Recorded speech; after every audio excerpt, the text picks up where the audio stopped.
Hello fans, welcome back to the new video guys and my YouTube channel guys. Today fans we are going to talk about guys how can we solve guys this screen ghost problem. Friends, you can see guys in your phone guys, you can see guys this screen color is guys so different. Fans, you can see guys everything will look like ghost in your phone.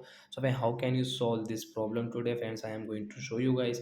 So don't skip the video fans, and guys first of all go and subscribe the channel guys, click the bell icon. So then first of all open your phone setting guys to solve guys this screen color problem guys. We call it guys this color inversion problem. Okay friends, then guys scroll it. After on phone setting guys, we will have to click on guys phone accessibility setting guys. Tap on guys phone accessibility setting guys.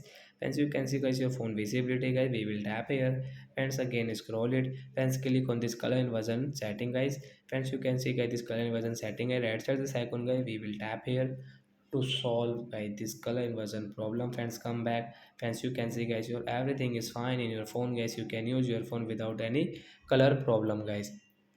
So like that guys, we can solve guys our phone screen color problem. So that's it guys, thanks for watching the video. Bye guys.